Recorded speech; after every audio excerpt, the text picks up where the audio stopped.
Isn't Christianity at its core the same as other religions? If you could put it in a pot and boil it down, wouldn't the remainder smell, look, and taste the same as Judaism, Islam, Buddhism, Hinduism, and the rest? What is religion? Just as we refer to our minds as being thoughts and ideas beyond the electrical impulses of our physical brain, the major religions propose that the human's true essence is their soul instead of their physical body. But just like our physical bodies, the soul also has needs, or it will starve. Each religion proposes to be a guidebook of that spiritual plane that helps lead our starving souls to soul bread. Aren't these guidebooks all the same? The historical Jesus of Nazareth told a story about a father, 2 sons, and a family business. It was custom that the sons would split the business when their father died. But the younger son said to his father, "I can't wait for you to die. Give me my money now." Seeing his son's true heart, the father gave it up to him. The son turned his back to his family and hit the road.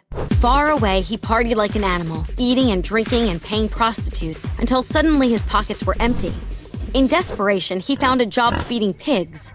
But the country's economy crashed, and he couldn't even make enough to feed himself. Now broke and starving, he found himself craving the pig's slop, when it suddenly hit him that there was probably food back home. What do you think? Should this father let him back into the house? As long as the son works hard to pay his father back, then he should be able to get a place at the family table again, right? Let's see how Jesus ended this story. The son decided to return, admit his wrong, and ask his father for a minimum wage job.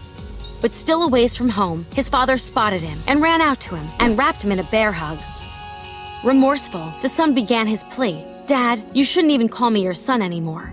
But the father put a fine robe on him and a ring with the family crest. He told his workers, "Get the best meat and prepare a welcome home feast, for this son of mine was dead and has come to life again. He was lost and has been found."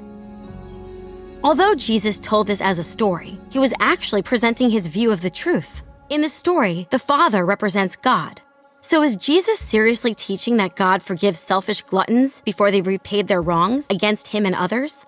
Judaism teaches that one can atone for their wrongs by changing their behavior, praying, and doing good deeds. Islam says we can move towards paradise by performing the 5 pillars. Hinduism claims that if we store up enough good karma, we will reunite with Brahman. Buddhism says we can enlighten and discipline ourselves into nirvana by practicing the 8-fold path. But in this story, the father embraced his son and fed him before he did any work. Why? Because in Jesus' view, it's impossible for a person to repay God for their bad deeds. God is a perfect judge who cannot be bought off with anything that we have to offer. Jesus said that when we die, we will face God with all of our deeds laid out. None of us is completely morally perfect, and none of us will stand a chance of justifying ourselves. Then, is there hope for us?